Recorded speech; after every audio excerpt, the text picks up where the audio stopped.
My mother said it so casually that at first I thought I misheard her. "We didn't put your name on the invitation," she said, eyes still on the kitchen counter, slicing lemons for iced tea. "It would have made things complicated." Complicated.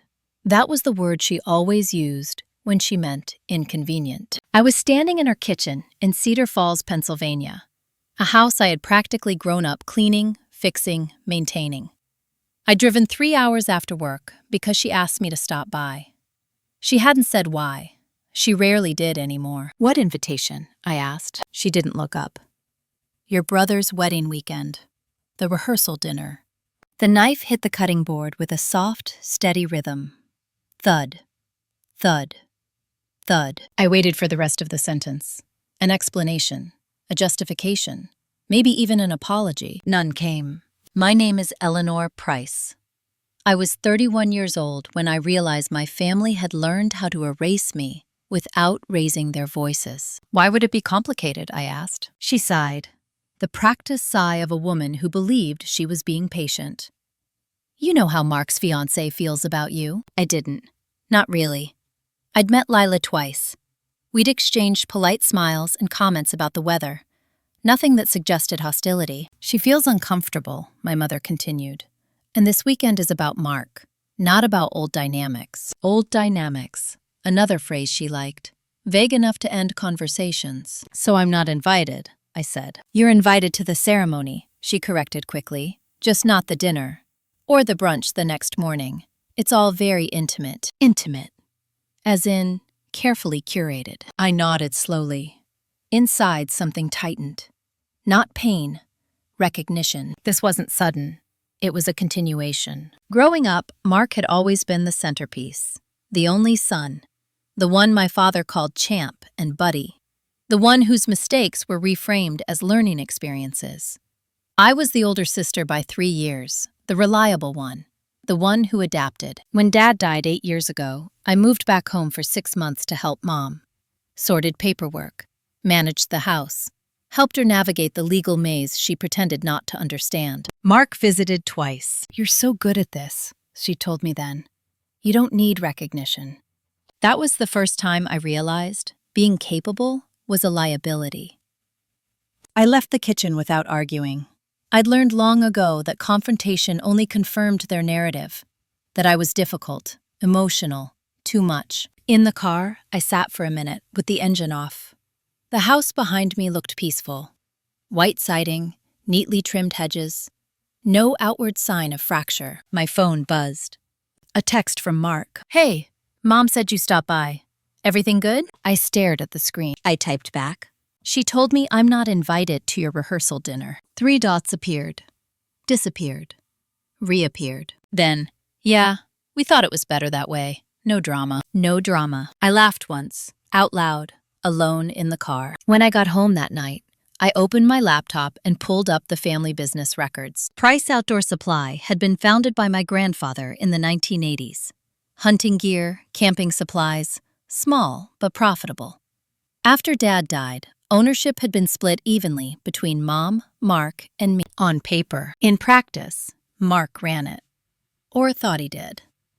I handled accounting, contracts, vendor negotiations. The boring parts that kept the lights on. I'd never been given a title, just access. I searched my inbox for the word trust. There it was. An email from 6 months earlier, from a law firm in Harrisburg, addressed to my mother and Mark. Not me. Subject, estate planning update.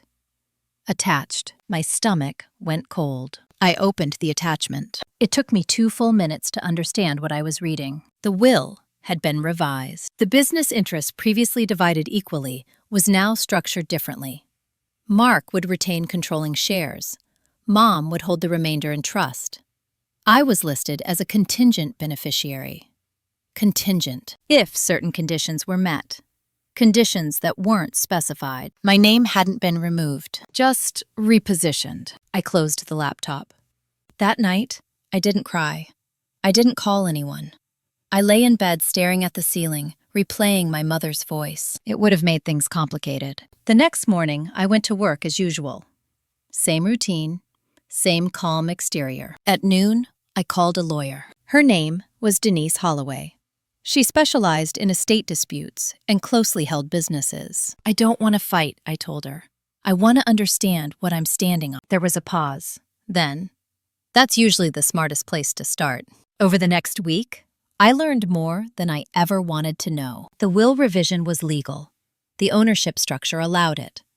The exclusion was subtle, deliberate, and carefully framed to look reasonable. "Your family didn't disinherit you," Denise said. "They sidelined you." "Yes," I replied. "That's what they do." The wedding weekend was 3 weeks away. My mother sent me the ceremony invitation in the mail. Heavy cardstock, cream-colored. My name spelled correctly. It was a gesture, not inclusion. Mark didn't mention the dinner again. Neither did I. Instead, I started gathering documents, quietly, methodically, because if they thought I wouldn't notice being erased, they had no idea how closely I'd been watching all along. And the wedding was only the beginning. The first thing I did after meeting Denise was stop answering questions. Not the obvious ones, not the polite ones.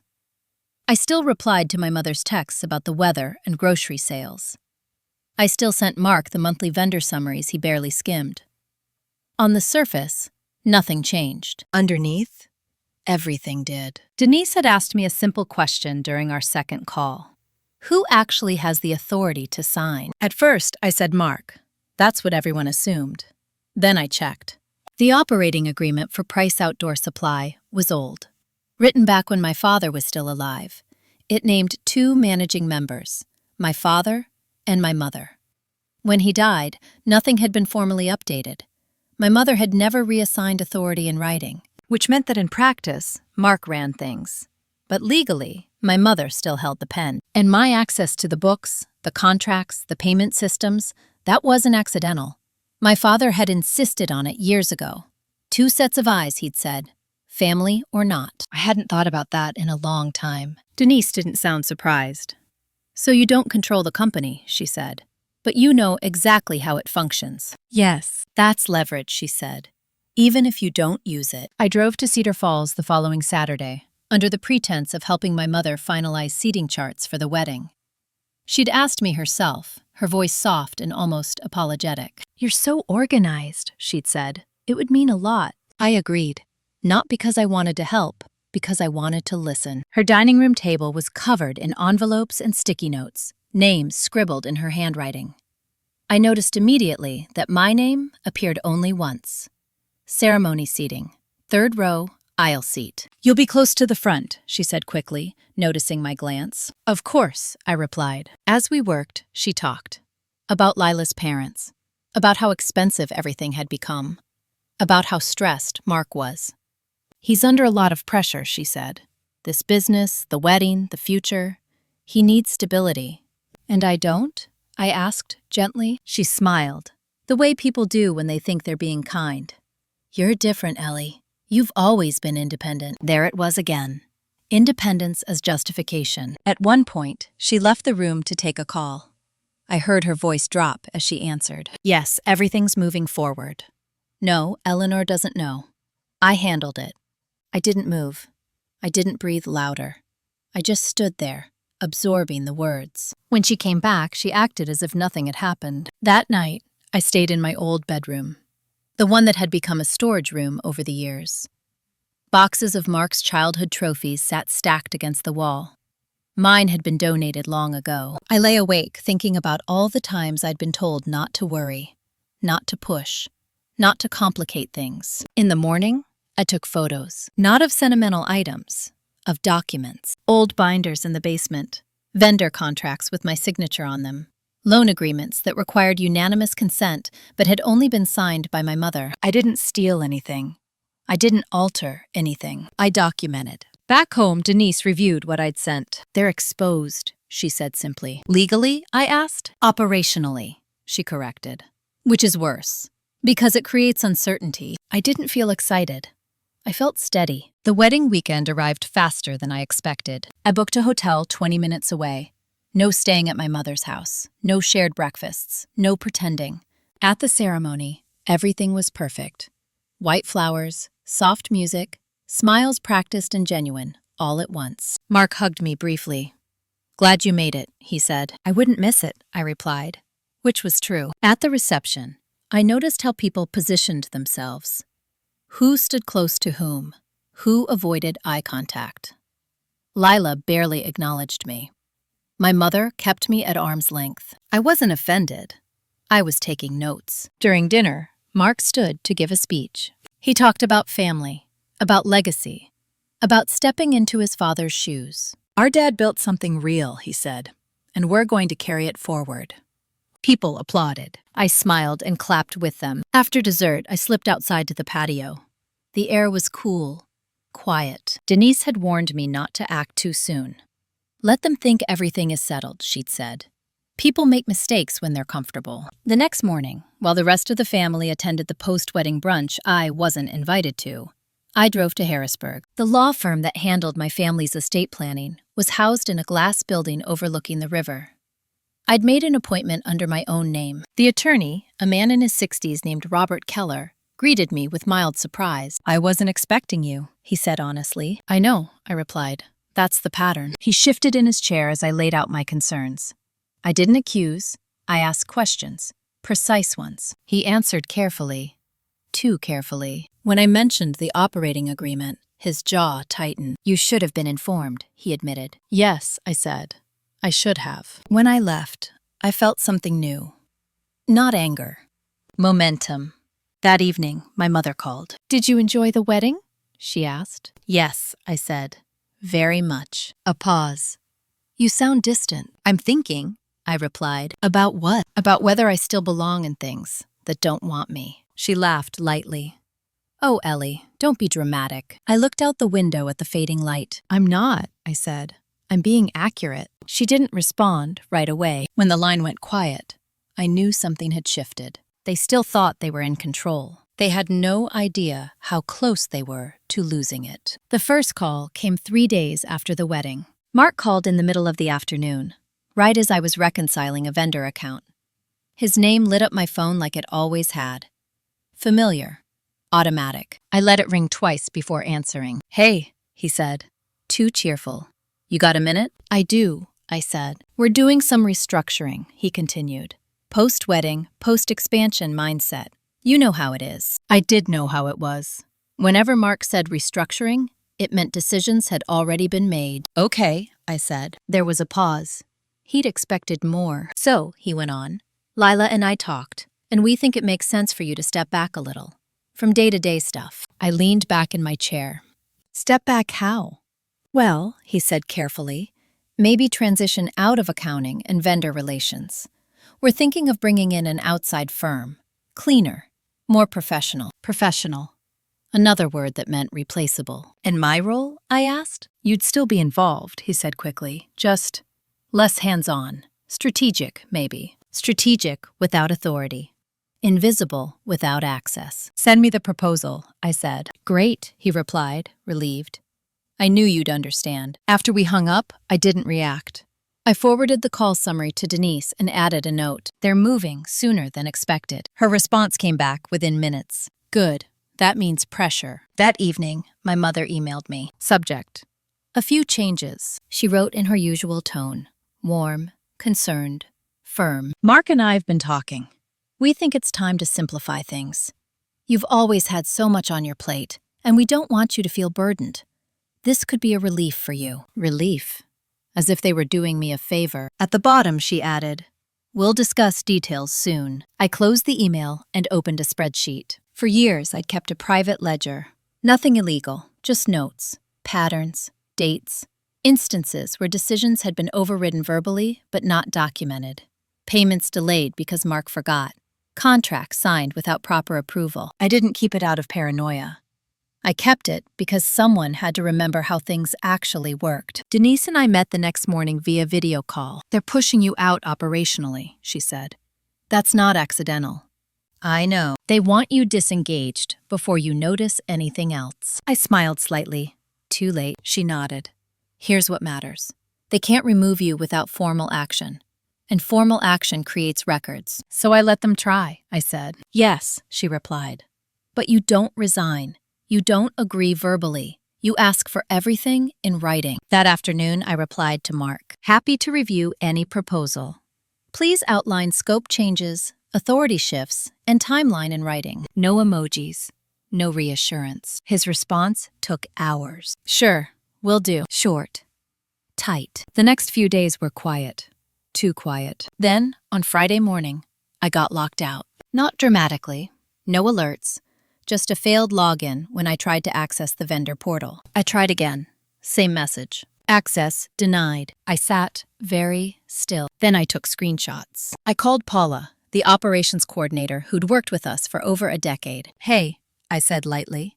Did something change with system permissions? She hesitated. Mark asked IT to make some adjustments. Did he say why? Another pause. He said it was temporary. Did he include me in the request? I asked. No, she said quietly. He didn't. Thank you, I said. That's all I needed. I didn't call Mark. I didn't call my mother. I called Denise. That's constructive exclusion, she said.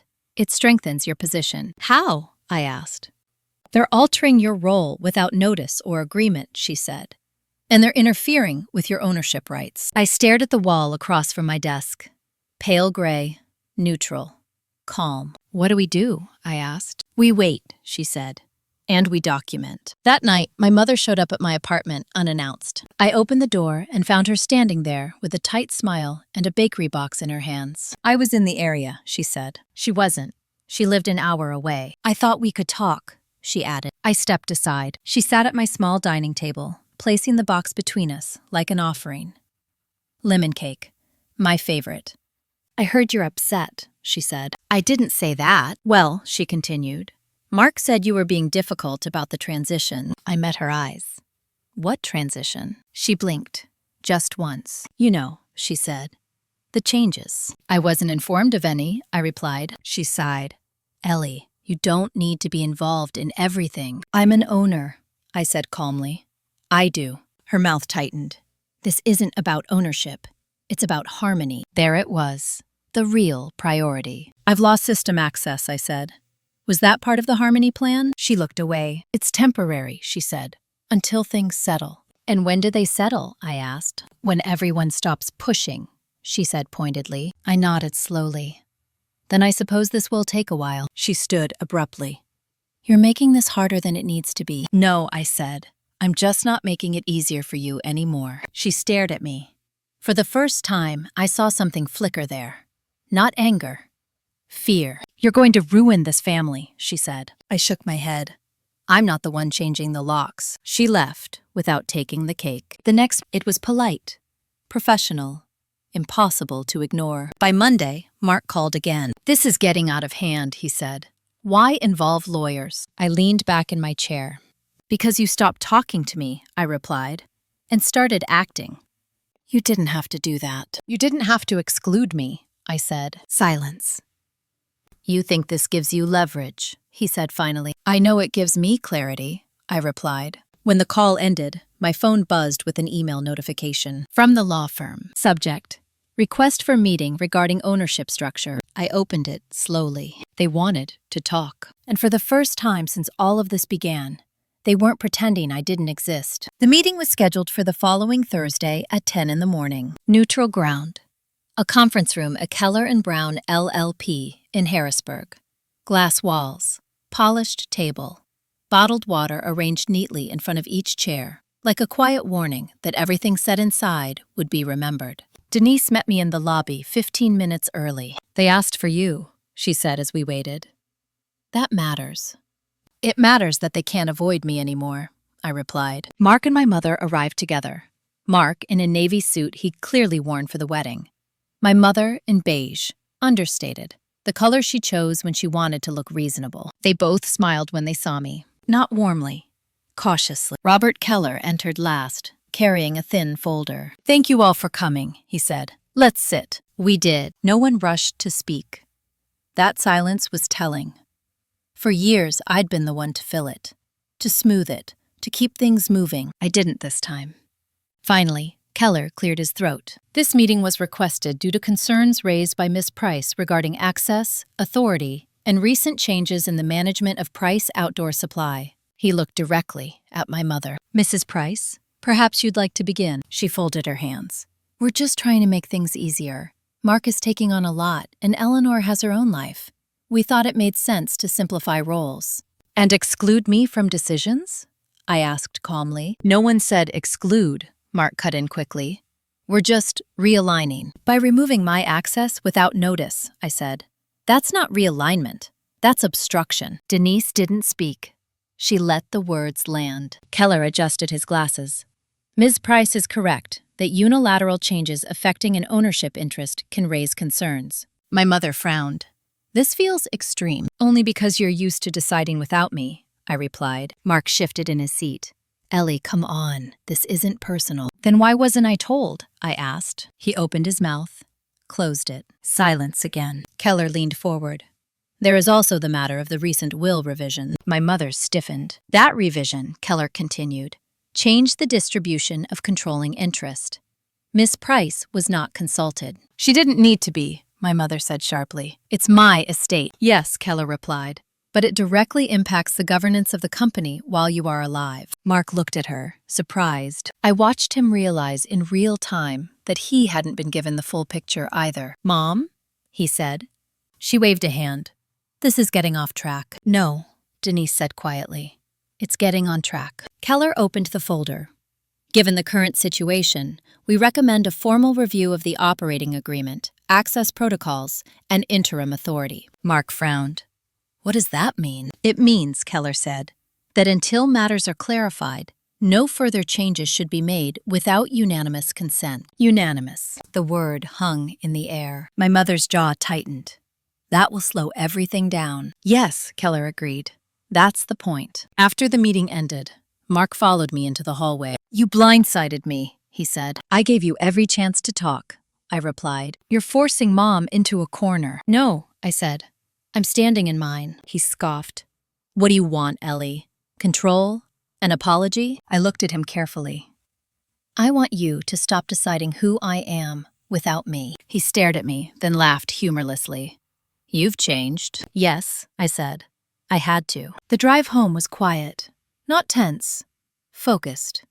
That evening, my mother sent a text. You didn't have to embarrass us like that. I replied with one sentence. You embarrassed me by pretending I didn't exist. She didn't respond. 2 days later, the locks were restored. My access reinstated. No explanation, no apology.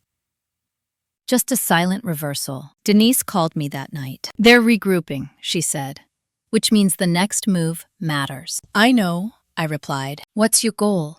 She asked. I didn't answer immediately. I thought about the wedding, the missing invitation, the will, the quiet exclusions that had shaped my entire adult life. I want out, I said finally, but on my terms. She smiled, even through the phone.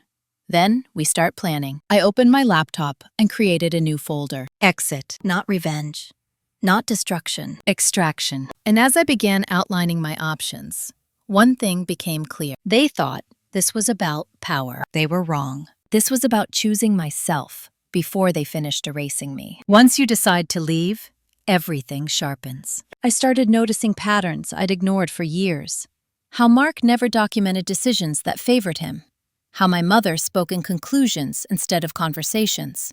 How often my labor was framed as loyalty instead of contribution. Denise and I spoke every other day now. Short calls, precise goals. Your leverage isn't confrontation, she told me. It's timing. The company's biggest vendor renewal was coming up in 6 weeks. A national supplier that accounted for nearly 30% of annual revenue. I'd negotiated the last 3 contracts myself. Mark had attended the meetings, nodded a lot, and taken credit afterward. This time, he wasn't invited. Not by me, by the vendor. They emailed me directly, asking to schedule. I forwarded the message to Mark and my mother, adding one line. They're requesting my availability. Let me know how you'd like to proceed. Mark called immediately. Why are they reaching out to you? He demanded. Because I'm listed as the primary contact, I replied. I always have been. That needs to change. Then change it, I said, formally. He hung up. The following week, my mother asked me to come to Cedar Falls again. She said she wanted to talk. Her tone suggested vulnerability. I didn't trust it, but I went anyway. She was sitting at the kitchen table when I arrived. No cake this time. No props. "I'm tired," she said without preamble. I sat across from her. "This family has been through a lot," she continued. "Your father's death, Mark's pressure, now this. I don't recognize us anymore." "I do," I said quietly. "We've always been like this. We just don't say it out loud." She frowned. "That's not fair." "Fairness was never the metric," I replied. "Control was." She flinched. "You think I control you?" she asked. "I think you decide what I'm allowed to want," I said. She opened her mouth, then closed it. "I need you to stop pushing," she said finally. "Let Mark lead." "And me?" I asked. "You'll always be family," she said. There it was again. The phrase that meant nothing and everything. "I'm not interested in being symbolic," I said. "I need autonomy." Her voice hardened. "This business is Mark's future, and it's my present," I replied. She stood abruptly. "You're tearing this apart." I stood too. "No, I'm stepping away from being used to hold it together." That night, I drafted a proposal. Not an ultimatum. A buyout framework. Denise reviewed it carefully. "It's reasonable," she said. "Which they won't like." "I don't need them to like it," I replied. "I need it to be clean." The proposal outlined my exit over 90 days, transfer of operational knowledge, fair valuation of my ownership stake, no non-disclosure clause that gagged me, no consulting role that kept me tethered, just separation. We sent it on a Tuesday morning. Mark didn't respond for 2 days. My mother responded first. "This is devastating.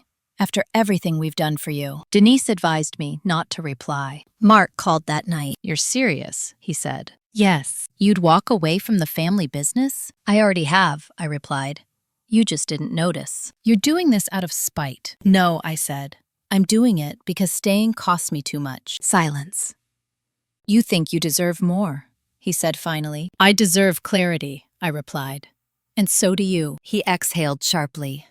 "Mom won't go for this." "Then you'll need to decide whose approval you actually need," I said. He hung up without saying goodbye. 2 days later, the vendor called again. They wanted to finalize the renewal. I scheduled the meeting. Mark showed up late, flustered, unprepared. I led the conversation calmly, confidently, the way I always had. When it ended, the vendor representative shook my hand. "Good to work with you again, Eleanor," he said. "Let us know if you'll still be our contact going forward." Mark didn't look at me. Afterward, in the parking lot, he finally snapped. "You did that on purpose." "I did my job," I said. "The one you were happy to let me do. You're proving you're indispensable, so we'll cave." I looked at him. Really looked. "No," I said. "I'm proving I don't need to stay to matter." That was when I saw it. Not anger, not arrogance, fear. The fear of standing alone without someone to clean up after him. The fear of being exposed as unready. The fear I've been carrying for him my entire life. I walked away before he could say anything else. That evening, Denise called. "They countered," she said. "Lower valuation, longer transition, non-disparagement clause." I laughed softly. "Of course they did." "What do you want to do?" she asked. I thought about my mother's kitchen, the wedding invitation, the locked systems, the quiet decisions made without me. "Reject it," I said. "But keep the door open." "For how long?" "As long as it serves me," I replied. I hung up and opened the exit folder again. The outline was getting clearer, and with every step, I felt something else loosening. Not rage, not grief. Attachment. Once the attachment breaks, people panic. I saw it first in the emails. The tone shifted.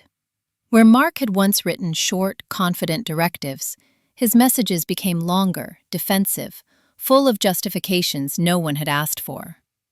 My mother stopped calling and started forwarding articles about family businesses and loyalty, as if other people's opinions could substitute for conversation. Denise noticed it too. "They're losing their narrative," she said. "So they'll try to rush you." She was right. A week after we rejected their counteroffer, my mother called an emergency family meeting. Her words, not mine. She asked me to come to Cedar Falls on Sunday afternoon.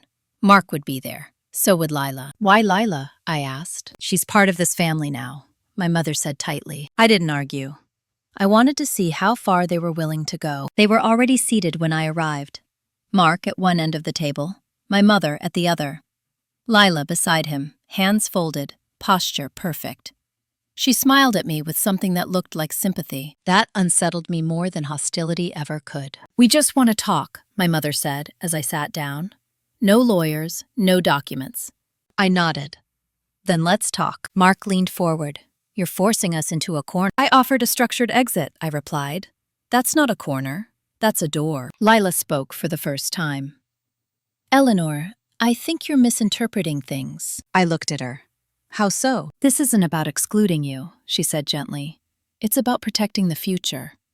"Whose future?" I asked. She hesitated, then glanced at Mark. "Ours." There it was. Clear, clean, honest. "And mine?" I asked. My mother answered. "You'll always land on your feet." I almost smiled. "Almost. That's what you tell yourself, so you don't have to look at what you're doing," I said. Mark exhaled sharply. "What do you want us to say?" "The truth," I replied. "Say you didn't want me here anymore." Silence. Lila shifted uncomfortably. My mother's lips pressed into a thin line. "We didn't think you'd take it this way," my mother said. "That's because you've never listened when I told you how things felt," I replied. "You decided for me." Mark stood abruptly. "This is going nowhere." "It is," I said. "Just not where you want." I stood as well. "I'm giving you 30 days," I said calmly. "Either we finalize my exit on fair terms, or I'll pursue dissolution options available to me as an owner." My mother's face drained of color. "You wouldn't." "I would," I said. "And you know I can't." I left without waiting for a response. That night, Denise called me. "They contacted me," she said, "immediately after you left." "What did they say?" "That they're willing to reconsider," she replied. "But they want something in return." I already knew the answer. Silence. "Yes, I won't give it," I said. "Then this escalates," she warned. I know. The next escalation came faster than I expected. 2 days later, I received a notice from the bank. A routine audit of company accounts had been triggered. Not by me, by an anonymous internal request. Denise reviewed it and laughed once, dry and humorless. "They're trying to scare you," she said. But they just invited scrutiny. The audit uncovered discrepancies, not fraud, sloppiness, overlapping expenses, personal charges run through business accounts. Things my father had never allowed. Mark called me that night, furious. "Did you do this?" he demanded. "No," I said, "but I warned you this would happen. You're trying to destroy us." I closed my eyes briefly. "I'm trying to leave." "You're ruining Mom," he said. "No," I replied. "You're asking me to stay so you don't have to grow up." He hung up. By the end of the week, Denise had drafted a new version of the exit proposal. Stronger, clearer, with a deadline. "This is the last one," she said. "After this, it's court." I read it slowly. Every clause, every word. At the bottom was a line that stopped me cold. "Transfer of intellectual property and operational systems developed by Eleanor Price during tenure to Eleanor Price upon exit." My work, my frameworks, my systems, they can't function without these, I said. "They shouldn't have relied on you without protecting you," Denise replied. I signed it. When the proposal was delivered, my phone rang less than an hour later. My mother. "This is cruel," she said. "No," I replied. "This is clean. You're taking everything." "I'm taking what's mine," I said. "You just forgot it belonged to me." She started crying. Real tears this time. I didn't comfort her. "I'll give you time," I said quietly, "but not access." I hung up. That night, alone in my apartment, I felt something I hadn't expected. Not relief.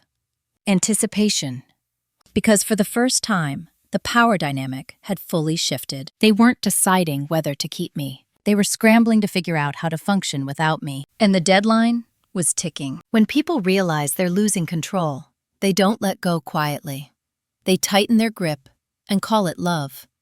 The first sign came in the form of a check. It arrived in the mail 3 days after the deadline proposal was delivered.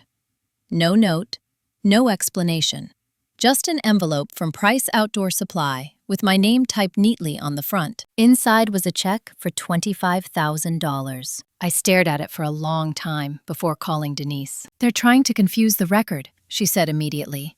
"If you deposit it, they'll claim partial settlement." "So I don't," I said. "No," she replied. "You document it and return it." I slid the check back into the envelope and wrote one sentence on a sticky note. "Returned uncashed.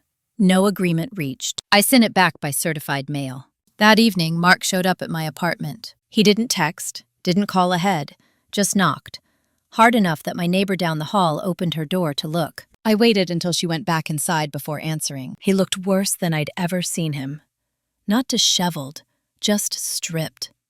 Like someone who'd lost the script and didn't know what to say next. "You're forcing our hand," he said, stepping inside without asking. "You've had a hand this entire time," I replied. "You just didn't want to show it." He paced my living room, running a hand through his hair. "Mom's not sleeping. Lila's parents are asking questions. The bank's watching us." "Good," I said. He stopped. "You don't mean that." "I do," I said evenly, "because accountability only feels cruel when you're not used to it." He turned on me then. "You think you're smarter than everyone else." "No," I said. "I think I'm done pretending I'm not." He laughed sharply. "You always do this. Act calm, like you're above it." "I am calm," I replied, "because I stopped asking you to choose me." That landed. He sat down heavily on the edge of my couch. "If you go through with this, there's no coming back." "I know," I said. "You'll lose Mom." I tilted my head slightly. "I already have." He looked up, eyes red. "She loves you. She loves the version of me that doesn't interfere," I said. "That's not the same thing." Silence filled the room. Thick, uncomfortable. Finally, he stood. "If you walk away with your systems," he said, "you cripple the business." I met his eyes. "Then you should have treated the person who built them like family." He left without another word. 2 days later, Denise called. "They accepted," she said. I closed my eyes. "All terms?" "Yes," she replied. "Valuation, transfer, timeline. No non-disclosure. No consulting clause." I felt a slow exhale leave my chest. "They're angry," she added. But they signed. The paperwork arrived the following week. Thick, precise, final. I read every page, initialed every corner, signed my name at the bottom, without hesitation. When I handed the signed documents back to Denise, something unexpected happened. My hands didn't shake. The transition period was brutal. Mark barely spoke to me. My mother avoided eye contact entirely. Lila treated me like a stranger who'd overstayed her welcome. I transferred knowledge clinically. No commentary, no extra favors. When questions came in after hours, I didn't answer. That was new. On my last day, I packed my files into 2 boxes. That was it.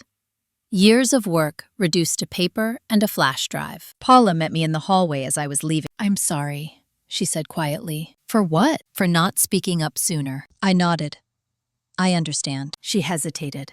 "They don't." "I know," I replied. As I walked out of the building, I didn't feel triumphant. I felt hollow in a way that wasn't painful, just open. The following week, my mother called. "I don't recognize you," she said. "I finally do," I replied. She paused. "You didn't have to do it this way." "Yes," I said. "I did." She hung up. 3 weeks later, Price Outdoor Supply missed a major delivery window. Then another. The vendor renewal fell through. I heard about it from a third party, not Mark. I didn't feel guilty. I felt detached, because the truth was simple. I hadn't destroyed anything. I'd stopped holding it together, alone. And once you stop doing that, systems built on your silence collapse under their own weight. That wasn't revenge. That was reality finally catching up. The quiet after leaving was louder than I expected. For years, my days had been filled with noise that wasn't really sound. Emails I had to answer before anyone noticed a problem. Decisions I made that were later announced as someone else's. The constant low-level awareness that if I stepped back, something would break, and I'd be blamed for it. Now, none of that existed. I woke up on a Monday, with nowhere I had to be and no one waiting for me to fix something they refused to acknowledge I controlled. The silence wasn't peaceful yet. It was unfamiliar. I made coffee and stood by the window of my apartment, watching commuters hurry down the street. I realized I was holding my breath. I let it out slowly. This was what it felt like to no longer be needed in the wrong way. 2 days later, the first crack appeared. Mark emailed me from his personal account. Subject: quick question. The message itself was short. "Do you know where the backup credentials for the inventory system are stored? We can't access historical data. I stared at the screen. The answer was yes. Of course it was. I'd designed the redundancy. I'd written the protocol. I'd trained no one else because no one had ever asked. I forwarded the email to Denise. Her reply came back fast. You are no longer obligated to respond. Silence is a response. I closed the laptop. An hour later, my phone rang. My mother. I let it go to voicemail. Eleanor, she said, her voice tight, controlled. Mark is having some trouble transitioning.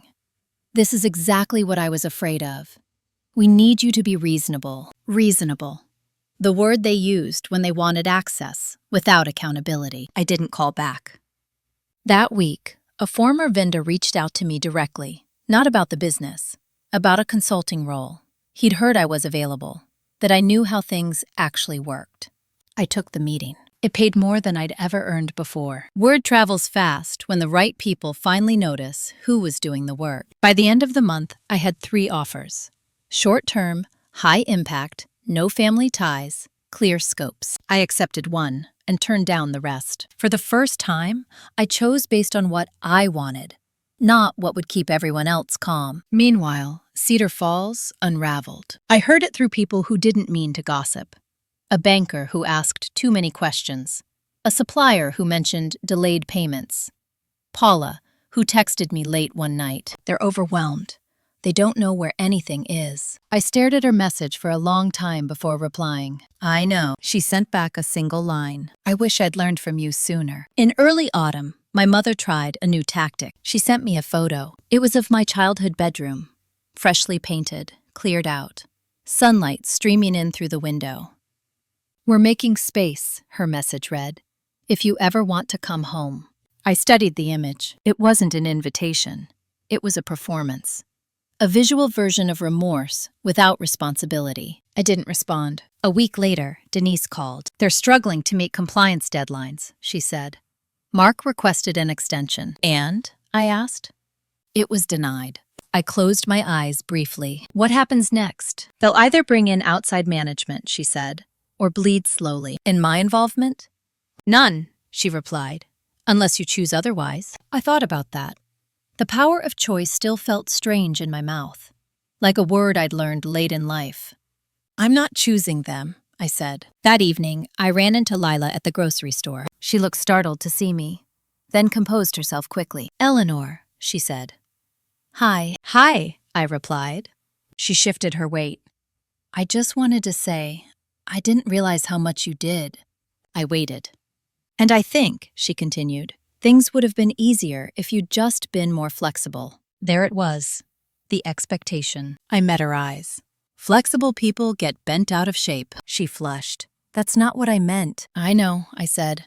It's just what it leads to. She nodded stiffly and walked away. On my way home, I realized something. No one had apologized. Not really.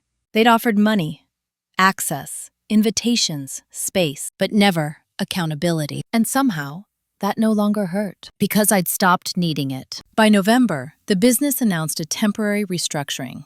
External consultants, new oversight, reduced operations. Mark didn't call. My mother sent one last message. I hope you're happy. I typed back. I'm at peace. That was the truth. Peace wasn't joy. It wasn't victory. It was the absence of constant negotiation over my worth. As Thanksgiving approached, I booked a trip. Somewhere quiet, somewhere warm. I didn't tell anyone. The night before I left, I packed lightly. No work files, no documents, just clothes and a book I'd been meaning to read for years. At the airport, as I waited to board, I thought about the girl I'd been. The one who believed love meant staying, even when it hurt.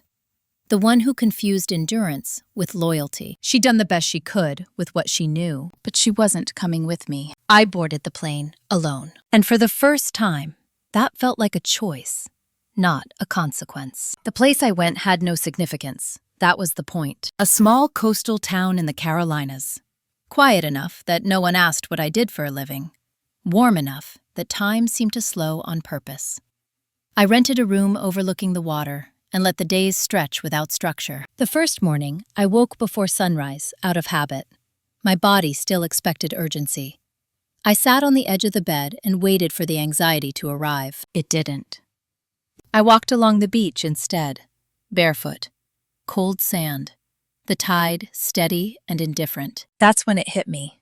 Not sadness, not relief. Grief, not for the business, not even for my family as they were now. Grief for the years I'd spent making myself smaller so other people wouldn't feel threatened. I let it pass without fighting it. Back home, things continued to unravel. I didn't monitor it, but news has a way of finding you when it's unfinished. A former supplier emailed to ask if I was still consulting for the Price account. A banker I barely remembered left a voicemail asking whether I was still affiliated. Each message confirmed the same thing. They hadn't prepared for my absence, and they still didn't understand why that mattered. On the third day of my trip, Denise called. "I wanted you to hear this from me," she said. "They filed for mediation." I closed my eyes. "About what?" "They want to renegotiate the exit terms," she replied. "Specifically, the systems transfer." I laughed softly. "Too late." "That's what I told them," she said. "They're arguing necessity." "And you said, that is good." I spent the rest of the trip offline. No email, no news, just walking, reading, sleeping without alarms. When I returned, something in me had shifted again. Less reactive, more grounded. 2 days later, Mark called. I almost didn't answer. Almost, but I did. "Ellie," he said, voice low. "We need to talk." "No," I replied calmly. "You want to." He exhaled sharply. "We're in trouble." I waited. "The consultants don't understand the systems," he continued. "They're asking questions we can't answer." "I'm not surprised," I said. "You built everything," he said. "You know how it works." "Yes, so help us," he said. "Just this once." I leaned back in my chair and stared at the ceiling. "Do you remember the rehearsal dinner?" I asked. "What?" "The one I wasn't invited to," I said, because my presence would have complicated things. He was quiet. "This," I continued, "is what complicated looks like." "That's not fair," he said weakly. "No," I replied. "It's accurate." He swallowed. "What would it take?" I didn't hesitate. Nothing. "Because I'm not for sale anymore." "You're really going to let this fail," he said. "I'm going to let you handle the consequences of decisions you made without me," I replied. "That's revenge," he snapped. "No," I said. "Revenge would be staying involved just long enough to say I saved you." He hung up. That night, my mother emailed me. Subject: "Please." Just one word. I didn't open it. Instead, I wrote something else. A list, not of grievances, of truths. That I had been useful, not valued. That I had been included when convenient, invisible when not. That love had been conditional on my silence. Seeing it written plainly stripped it of its power. In December, Price Outdoor Supply announced it was being acquired by a regional chain. Quietly. No celebration, no speeches about legacy. Mark wasn't mentioned in the press release. Neither was my mother. The name would remain, for now. But ownership had changed. I wasn't involved. I wasn't consulted. I wasn't blamed. And for the first time, I didn't care. On Christmas morning, I woke up alone in my apartment. Snow falling softly outside. No messages, no calls. I made coffee and opened a book. Midway through the chapter, my phone buzzed. A text from an unknown number. It was my mother. "I wish I had listened to you." I stared at the screen for a long time. Then I replied, "So do I." Nothing else. Because regret doesn't rebuild trust. Action does. By January, my consulting work had expanded into something permanent. A small firm. My name on the paperwork. Clear boundaries, clear expectations. I'd stopped explaining myself. When people asked why I left the family business, I said, it wasn't built for me. And that was enough. Because the truth is, not every betrayal is loud. Some are quiet, administrative, wrapped in polite language and family dinners. But they still take something from you, unless you decide to take yourself back. And I had. January settled in like a held breath. The holidays had passed without incident, which was its own kind of shock. No last-minute calls, no emotional ambushes disguised as concern, no sudden emergencies that somehow only I could solve. The silence wasn't empty anymore. It was intentional. My consulting firm officially launched the second week of January. Nothing flashy, no announcements, Just signed agreements and a clean calendar that filled faster than I expected. 2 companies within the first month, both family-owned, both quietly desperate for systems that didn't collapse when one person stepped away. I didn't miss the irony. During one intake call, a woman in her early 60s paused mid-sentence and said, "You sound like someone who's had to hold things together alone." I smiled even though she couldn't see it. "I have," she nodded audibly. "Then you'll understand why I'm calling." I did. Back in Cedar Falls, the acquisition was moving quickly, faster than anyone had expected. Price Outdoor Supply was being absorbed, not partnered. Systems replaced, processes rewritten. Longtime employees quietly let go or reassigned. Paula texted me one afternoon. "They're dismantling everything." I stared at the message, then typed back, "I'm sorry." She replied a moment later, "Don't be. It was already hollow." That hit harder than I expected. In late January, Denise called again. "They're finalizing the sale," she said. "There's one loose end." I waited. "They need your signature on a historical disclosure," she continued. "It's procedural. They can't close without it." "Am I obligated?" I asked. "No," she said. "You're no longer an owner." "But your name is on legacy documents." I thought about that, about how often my name had been useful when they needed stability, and invisible when they didn't. "What happens if I don't sign?" I asked. "The sale delays," she replied.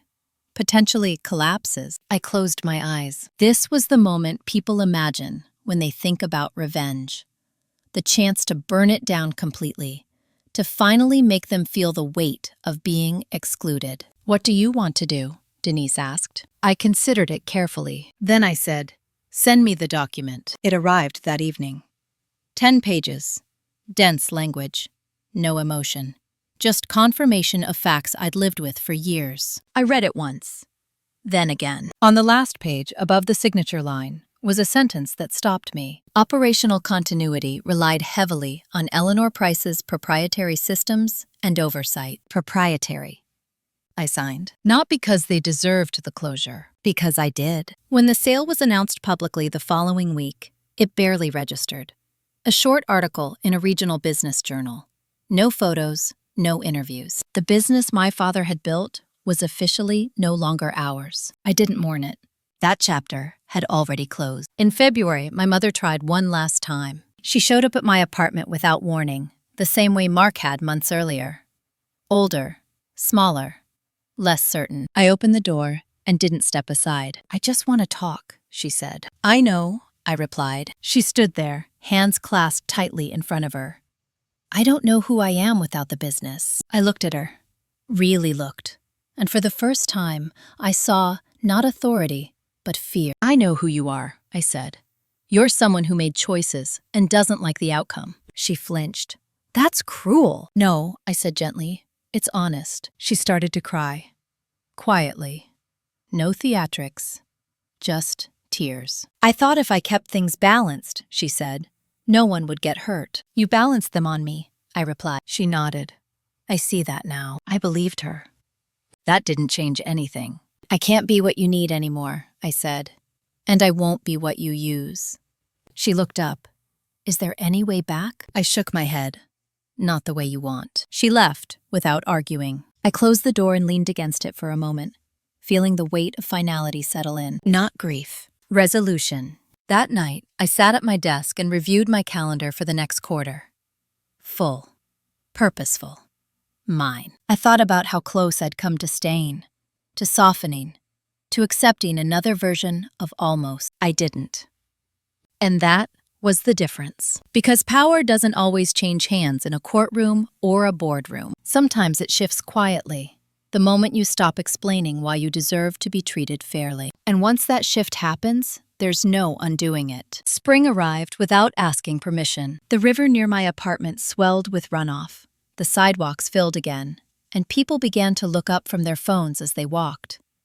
I noticed it the way you notice something when you finally have room to breathe. My work settled into a rhythm. Clients came in guarded, left relieved. The pattern was always the same. A family business, a quiet imbalance. One person holding too much without authority, another making decisions without accountability. I never told them my story unless they asked. Most didn't need it. One afternoon, I was reviewing a contract when Denise called. Her voice lighter than it had been in months. "It's done," she said. "What is?" I asked. "The acquisition closed.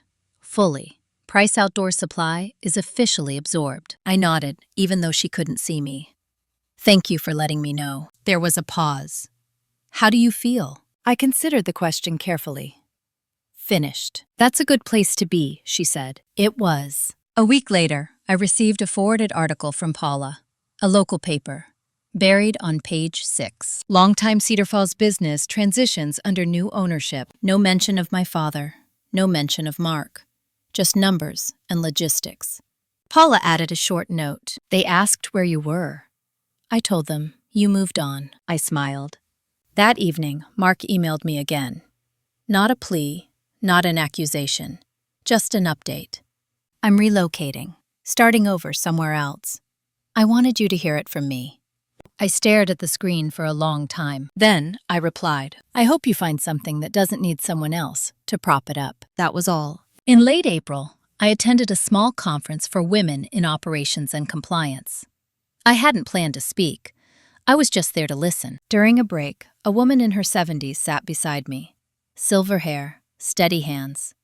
"You remind me of myself," she said. I smiled politely. "In what way?" "In the way you sit," she replied. "Like you're used to waiting for things to fall apart so you can fix them." I laughed quietly. "I've retired from that." She nodded approvingly. "Good. Took me 40 years. When it was time for the closing panel, one of the speakers didn't show.